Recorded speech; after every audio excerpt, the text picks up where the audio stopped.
Hello दोस्तों, स्वागत है आपका। दोस्तों, हम अभी पढ़ रहे थे प्रायद्वीपीय भारत का पठार। दो वीडियो बन चुके हैं जिसके तहत जो है हम अरावली पर्वत, मालवा का पठार, विंध्याचल और सतपुड़ा पर्वत जो है हम पढ़ चुके हैं प्रायद्वीपीय भारत के तहत। यानी ये भाग तीसरा है। दो भाग जो है वीडियो अपलोड हो चुके हैं, ठीक है। और आज हम इसके तहत दोस्तों हम एक दिन में पढ़ सकते हैं, लेकिन ये वीडियो बहुत लेंदी हो जाएगा और उतनी उतनी आसानी से मतलब उतनी अच्छी तरह से आपको समझ में भी नहीं आएगा, ठीक है। क्योंकि जब कोई चीज़ लेंदी हो जाती है तो थोड़ा सा उबाऊ टाइप का हो जाता है, इसलिए इसको जो है मैंने थोड़ा पार्ट पार्ट में बनाया है, ठीक है। अलग अलग छोटे छोटे पार्ट पार्ट में, ठीक है, जिससे कि ये इंटरेस्टिंग भी रहे और आपको आसानी से समझ में भी आए। तो इसी तहत दोस्तों आज हम तीन पहाड़ों के बारे में बात करेंगे, पठारों के बारे में बात करेंगे। एक तो आप स्क्रीन पे देख रहे होंगे, छोटा नागपुर का पठार है। दूसरा हम शिलोंग के पठार के बारे में बात करेंगे या मेघालय के पठार के बारे में। और तीसरा है दक्कन के पठार के बारे में। तीनों के बारे में बात करेंगे, बहुत महत्वपूर्ण है, यहाँ से प्रश्न बनते हैं। तो दोस्तों चलिए शुरू करते हैं। जो दोस्तों जो चैनल में नया है या पहली बार जुड़ रहा है और चैनल सब्सक्राइब नहीं किया है तो दोस्तों चैनल सब्सक्राइब जरूर कीजिए और वीडियो को अंत तक देखिए और एक लाइक जरूर कीजिए, ठीक है। तो चलिए यहाँ दोस्तों हम शुरू करते हैं नागपुर का पठार, ठीक है। स्क्रीन देखिए, स्क्रीन पे पूरा भारत का मैप है, ठीक है। इसको आप ऐसे समझ लीजिए, ये पूरा भारत का ये मैप बन गया, ठीक है। मैं एक बार फिर बना देता हूँ, ऐसे करके ये ऐसे करके भारत का मैप बन गया, ठीक है। तो ये क्षेत्र है जिसे मैंने सर्कल किया है, इसका पूरा भाग मतलब पूरा नहीं, सॉरी, मैक्सिमम मैक्सिमम भाग झारखंड और वेस्ट बंगाल यानी पश्चिम बंगाल में के तहत आता है। किसका? छोटा नागपुर पठार का, ठीक है। जैसे आप स्क्रीन पे जो है देख रहे होंगे, मैक्सिमम भाग झारखंड और पश्चिम बंगाल में आता है। इसके अलावा कुछ आंशिक तौर पे बिहार में भी आता है थोड़ा बहुत, बाकी छत्तीसगढ़ और उड़ीसा में इसका भाग आता है, ठीक है। तो ये आप देखिए अच्छी तरह से कि ये कहाँ पर अवस्थित है, ठीक। ये बुंदेलखंड का, ये बघेलखंड का, ये मालवा का जो हम पढ़ चुके हैं। लेकिन ये वाला क्षेत्र जो है ये पूरा कहाँ का है? ये छोटा नागपुर का पठार का है, ठीक है। तब हम इसी पे पूरा जो है बात करेंगे। तो छोटा नागपुर का पठार मुख्यतः झारखंड और पश्चिम बंगाल में फैला है, मुख्यतः। बाकी आंशिक तौर पर बिहार पे और कुछ भाग जो है थोड़ा बहुत छत्तीसगढ़ और उड़ीसा में फैला हुआ है, लेकिन मुख्यतः कहाँ फैला हुआ है? झारखंड और पश्चिम बंगाल में, ठीक है। चलिए अगला, छोटा नागपुर पठार से दो नदियाँ, मुख्यतः दो नदियाँ निकलती हैं। वो एक है दामोदर नदी और स्वर्णरेखा नदी। वैली भी है और दामोदर नदी को भी पश्चिम बंगाल का शोक कहा जाता है, क्योंकि अक्सर जो है यहाँ से अपना रास्ता मार्ग शोक कैसे बनता है, जैसे कि कोसी हो गई, बिहार का शोक कहा जाता है, और दामोदर को पश्चिम बंगाल का शोक कहा जाता है। ऐसा क्यों कहा जाता है? क्योंकि ये नदियाँ अपना मार्ग परिवर्तित करके, जैसे मान लीजिए नदियों को ऐसे बहना है तो ये ऐसे ना बह के फिर ऐसे बहने लगती है, तो क्या होता है कि उसके तहत से बहुत जन धन की हानि होती है, जान मान सब की हानि होती है, ठीक है। तो ये दो मुख्यतः दो नदियाँ हैं। नदियों के बारे में अगला जो वीडियो बनेगा, मतलब प्रायद्वीपीय भारत के बाद, उसमें हम सारी नदियाँ देखेंगे। हम दो तरह से नदियाँ देखेंगे, एक पश्चिम की ओर बहने वाली नदियाँ, एक पूरब की ओर बहने वाली नदियाँ। यानी पश्चिम की ओर यानी अरब सागर में मिलने वाली नदियाँ, और पूर्व में जो है बंगाल की खाड़ी में मिलने वाली नदियाँ। इस तरह से जो है हम दो तीन भागों में बांट के जो है उसको कंप्लीट करेंगे, ठीक है। तो अभी हम इस पर नदियों में चर्चा नहीं करेंगे, बस इतना जान लेते हैं छोटा नागपुर पठार से मुख्यतः दो नदियाँ बहती हैं या निकलती हैं। छोटा नागपुर का पठार खनिज की दृष्टि से सबसे संपन्न पठार है, ठीक है।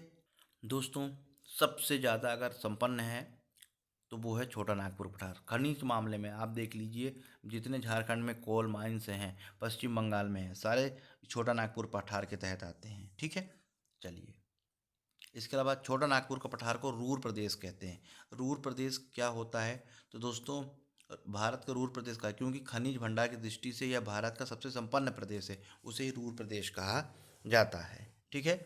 ये छोटा नागपुर पठार को रूर प्रदेश कहा जाता है। ये प्रश्न एमपीपीसीएस में पूछा जा चुका है।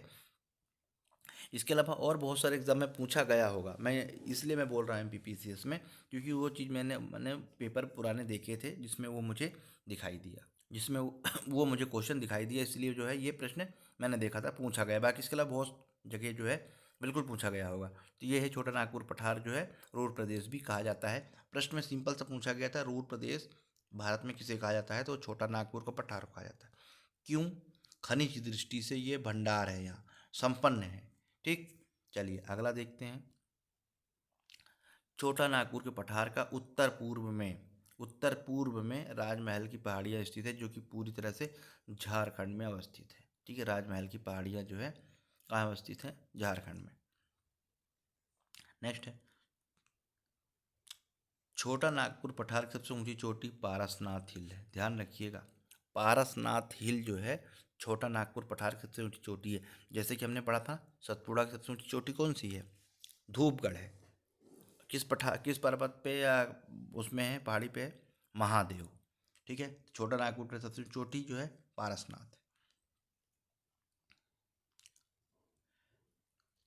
तो इस तरह से जो है छोटा नागपुर का पठार समाप्त हुआ।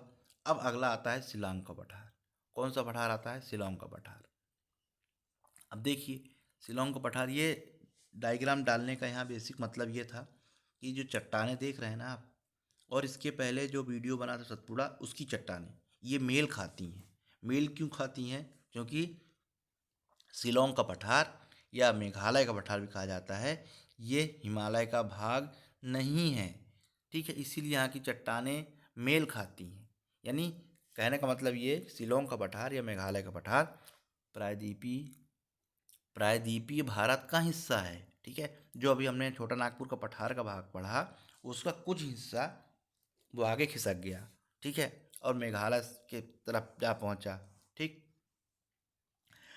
पृथ्वी की अपनी भी एक हलचल होती है। ठीक है, इन्हीं हलचलों की वजह से क्या हुआ, वो क्षेत्र कट के पहुंच गया वहाँ। तो वो क्षेत्र जब पहुंच गया तो उसे, उस क्षेत्र को ही शिलांग पठार या मेघालय का पठार कहा जाता है। ठीक है, इसीलिए डायग्राम डाला गया है कि जो आप आसानी से देख पाएँ कि ये चट्टानें दिख रही हैं, और जो काल हमने वीडियो पढ़ा था, यानी काल का जो था सतपुड़ा, उनकी जो है सेम संरचना थी, सेम चट्टानें थी। ठीक है, इसीलिए हिमालय से मेल नहीं खाती है। तो चलिए दोस्तों, हम शुरू करते हैं।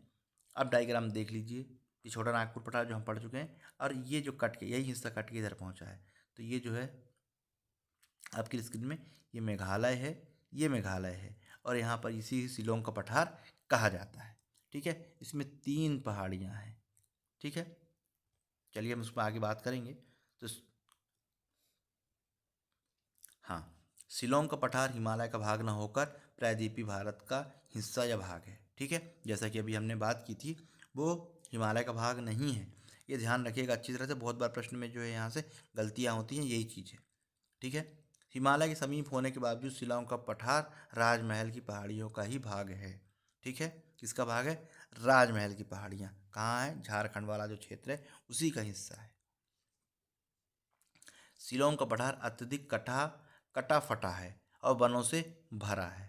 ठीक है, शिलांग के पठार में गारो, खासी, जयंतिया तीनों पहाड़ियाँ मेघालय में पाई जाती हैं, और इन्हीं पहाड़ियों के नाम से वहाँ की जनजाति भी पाई जाती है। ठीक है, गारो, खासी, जयंतिया ये पहाड़ियाँ भी हैं। बताता हूँ मैं आपको कहाँ है। ये जो है, ये आप देख रहे हैं ना, यहाँ पहले गारो, खासी, खासी और ये जयंतिया तीनों एक लाइन से, यही यही इसका जो है, यही इसका सीक्वेंस है। गारो, खांसी और जयंतियाँ, यही इसका सीक्वेंस है। ठीक है, चलिए आगे देखते हैं। और इसी का जो है, इसी के तहत जो है, इन्हीं के तहत जो है इनकी जनजातियाँ भी हैं। ठीक है, इसी पहाड़ी में, गारो पहाड़ी में गारो, खासी पहाड़ी में खासी और जयंती पहाड़ी में जयंती जनजाति पाई जाती है। मिकिर और रेंगमा, ये 2 पहाड़ी ऐसी है जो असम में है। ठीक है, अब सोचिए कि प्रायद्वीपीय भारत का जो जो पठार है, वो प्रायद्वीपीय जो पठार है वो खिसक गया, मेघालय साइड पहुंच गया। लेकिन कुछ हिस्सा जो है, ऐसा तो है नहीं कि एग्जैक्ट जो है मेघालय में ही होगा, कुछ हिस्सा आजू बाजू तो होता है, तो वो हिस्सा जो है थोड़ा सा असम में पहुंच गया।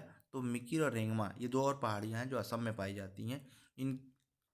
इनकी भी चट्टानें जो है हिमालय से मेल नहीं खाती हैं, बल्कि प्रायद्वीपीय पठार से मेल खाती हैं। इसीलिए जो है, यही कारण है कि ये पहाड़ियाँ प्रायद्वीपीय पठार का भाग है, ना कि हिमालय का। ठीक है, मिकिर और रेंगमा, इस चीज़ को भी जो है ध्यान रखिएगा। चलिए नेक्स्ट है, जो शिलांग पठार है, इसकी सर्वोच्च ऊंची चोटी नोकरेक है। ठीक है, इसकी ऊंचाई 1515 यानी 1515 मीटर है, जो कि गारो पहाड़ी पर पाई जाती है। अब ध्यान रखिए, गारो, खासी, जयंतिया, 3 हो गई। पर ये इसकी, ठीक है, गारो, खासी, जयंतिया, इन तीनों में से जो तीनों मिला के शिलांग पठार का हिस्सा है। अब इनकी सबसे ऊंची चोटी कौन सी है? नोकरेक है। पर ये नोकरेक कहाँ पाई जाती है? गारो उसमें, ठीक है। जैसे जैसे अगर मैं एग्जांपल तौर पे आपको बताऊं, सतपुड़ा, ठीक है। तो सतपुड़ा तो पूरा हो गया, सतपुड़ा पर्वत हो गया। अब पर उसमें धूपगढ़ कहाँ पाया जाता है? तो वो पाया जाता है महादेव पर्वत पे। महादेव की सबसे ऊंची चोटी कौन सी है? यानी सतपुड़ा की सबसे ऊंची चोटी धूपगढ़ है, जो महादेव पर्वत पे। उसी प्रकार शिलांग पठार की सर्वोच्च चोटी कौन सी है? नोकरेक है। पर ये कहाँ पाई जाती है नोकरेक? नोकरेक पाई जाती है गारो पहाड़ी पर, ठीक है। चलिए, मेघालय पूर्व का स्कॉटलैंड भी कहा जाता है, इंपॉर्टेंट फैक्ट है, ठीक। हमने सब सुना है मावसिन राम, मेघालय सबसे ज़्यादा बारिश होती है, ठीक है। चेरापूंजी में, मतलब सबसे ज़्यादा अगर देखा जाए, सबसे ज़्यादा बारिश जो है, सबसे ज़्यादा बारिश जो है यहीं होती है, मावसिन राम में, ठीक है। लेकिन औसतन सबसे ज़्यादा बारिश होती है चेरापूंजी में, इसलिए चेरापूंजी भी कहा जाता है, लेकिन सबसे ज़्यादा बारिश होती है यहीं, ठीक है। तो खांसी पहाड़ी पर ही स्थित है ये, जहाँ सर्वाधिक वर्षा होती है। गारो, खांसी, जयंतिया, तीनों पहाड़ी बार बार बता रहा हूँ। सर्वोच्च ऊंची चोटी नोकरेक गारो में पाई जाती है। लेकिन जो मासिन राम है, ये किस किस पहाड़ी में स्थित है, ये प्रश्न पूछा जा चुका है। तो वो है खांसी में, यहाँ सर्वाधिक वर्षा होती है, ठीक है। तो इस तरह से दो इम्पोर्टेंट चैप्टर समाप्त हुए। कौन कौन से? एक हो गए छोटा नागपुर का पठार, और दूसरा हो गया शिलांग का पठार या मेघालय का पठार, ठीक है। ध्यान रखिएगा, हिमालय का पार्ट नहीं है। स्टेटमेंट जो होता है ना कूट में, जो आजकल प्रश्न बनने लगे हैं, उसमें पूछा जा सकता है, आप याद रखिएगा। चलिए देखते हैं अगला। अगला है दक्कन का पठार, ठीक है। दक्कन का पठार देख लीजिए अच्छी तरह से स्क्रीन में। ये ट्रेंगल आप देख पा रहे हैं, ये ट्रेंगल ही दक्कन का पठार है। ट्रेंगल ही दक्कन का पठार है, ट्रेंगल रूप में है ये दक्कन का पठार, ठीक है।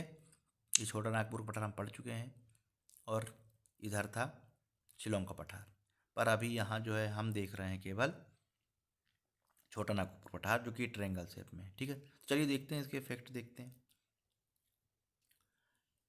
दक्कन का पठार सतपुड़ा पहाड़ी के, अब ध्यान समझिएगा, ठीक है। मैंने ये मैप क्यों रखा है? दक्कन के पठार जो है सतपुड़ा के दक्षिण में है, पश्चिम घाट के पूर्व में है, और ये पूर्व घाट, एक बार और बता देता हूँ आपको। ये सतपुड़ा है, ये पश्चिम घाट है, और ये पूर्वी घाट है, ठीक है। ध्यान रखिए, पूर्वी घाट है। तो अब कहाँ है दक्कन का पठार? तो सतपुड़ा के दक्षिण में, पश्चिम घाट के पूर्व में, और पूर्वी घाट के पश्चिम में, ठीक है। इसका इसका पश्चिम क्या होगा? यही तो होगा। और इसका क्या हिस्सा क्या होगा? पूर्व होगा। यानी यानी दक्कन का पठार सतपुड़ा पहाड़ी के दक्षिण में, पश्चिमी घाट के पूर्व में, और पूर्वी घाट के पश्चिम में स्थित है, ठीक है। मैप से इसलिए मैंने आपको समझाया, ठीक है। मैं एक बार और बता देता हूँ आपको कि दक्कन का पठार कहाँ है। सतपुड़ा श्रेणी के दक्षिण में, पश्चिम घाट के पूर्व में, और पूर्व घाट के पश्चिम वाला हिस्से को ही दक्कन का पठार कहा जाता है। क्लियर? इन तीनों के मध्य भाग को, यानी इसके इसके इसके मध्य भाग के भाग को ही दक्कन का पठार कहा जाता है। इन पठारों से बहुत बार प्रश्न पूछे गए हैं, चाहे मेंस हो, या मेंस में तो अक्सर पूछे जाते हैं, या प्री हो, या और जो ऑब्जेक्टिव क्वेश्चन जिसमें आते हैं, प्रश्न पूछे जाते हैं, ठीक है। भारत का रूर प्रदेश कौन सा है, और शिलांग को पठार में गारो, खासी, जयंतिया में से सर्वाधिक वर्षा किस वाले उसमें होती है। इस टाइप के प्रश्न फैक्ट पूछे जाते हैं, तो आपको पता होना चाहिए, ठीक है। तो तीनों मध्य भाग को ही कहा जाता है। दक्कन का पठार जो है बेसाल्ट चट्टानों से बना है आपको, ठीक है। ठीक, किससे बना है? बेसाल्ट चट्टानों से। दक्षिण भारत का मुख्य भूभाग दक्कन पठार पर ही जो है स्थित है। दक्षिण का जो पूरा आपने देखा ना अभी ट्रेंगल शेप में, वो पूरा जो है दक्कन के पठार से ही बना है, ठीक है। चलिए आगे देखते हैं। ये स्क्रीन एक बार यहाँ पे डायग्राम और दिया है कि यह पठार त्रिभुजाकार में है। देखिए एक अलग ही ट्रेंगल बन रहा है ना, ट्रेंगल बन रहा है। यानी सतपुड़ा के दक्षिण में, पश्चिमी घाट के पूर्व में, और पूर्वी घाट के पश्चिम में जो है ये स्थिर है, अवस्थित है। इसी कारण जो है ये एक ट्रेंगल बन रहा है, आप इसमें जो है देख पा रहे होंगे, ठीक है। चलिए आगे देखते हैं। यह पठार त्रिभुजाकार है, बिल्कुल सही है। इसकी उत्तर सीमा सतपुड़ा विंध्याचल पर्वत से, पर्वत श्रृंखला द्वारा पूर्व व पश्चिम में क्रम से पूर्वी घाट और पश्चिमी घाट में निर्धारित करती है। यह पठार भारत के 8 राज्यों में फैला है। ठीक है, अब 8 राज्य कौन कौन से हैं हम वो भी देख लेते हैं। ठीक है, ये देखिए, ये डायग्राम भी इसलिए बनाया गया है। ये पूरा हिस्सा जो है देख रहे हैं ट्रायंगल शेप में, ये पूरा हिस्सा जो है दक्कन के पठार के तहत आता है।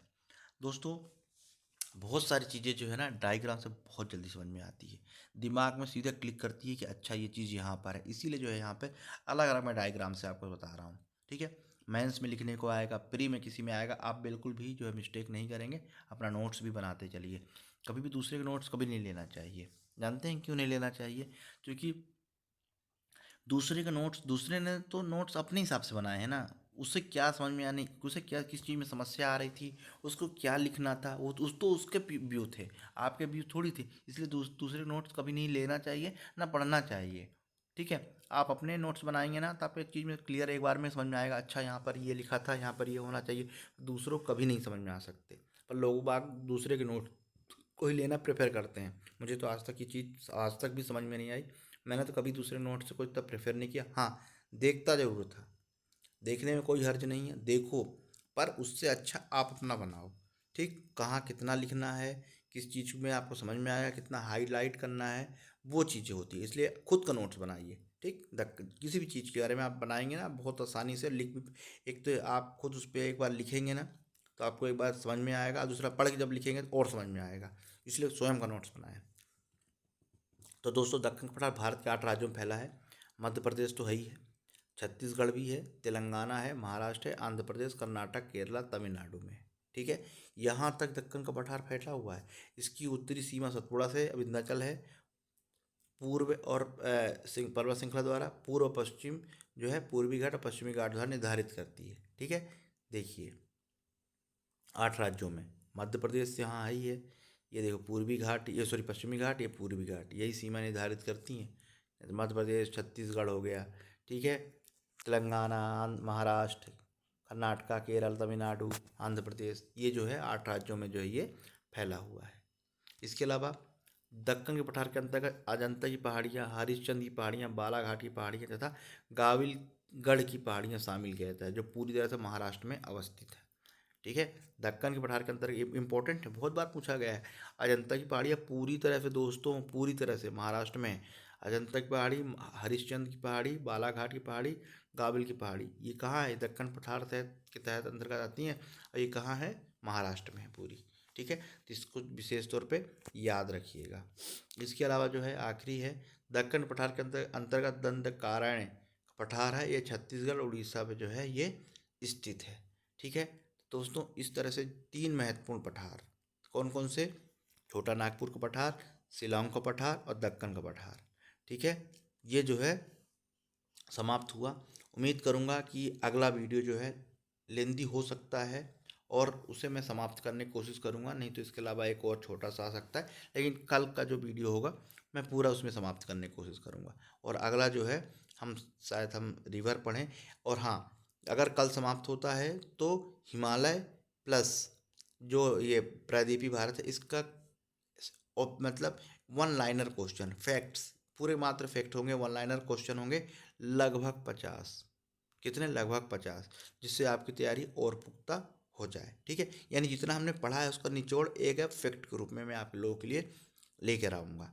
तो दोस्तों, पढ़ते रहिए, चैनल को सब्सक्राइब करिए, वीडियो को लाइक कीजिए, कमेंट्स अपनी प्रतिक्रिया जरूर दीजिए और वीडियो को पूरा देखें। नमस्कार।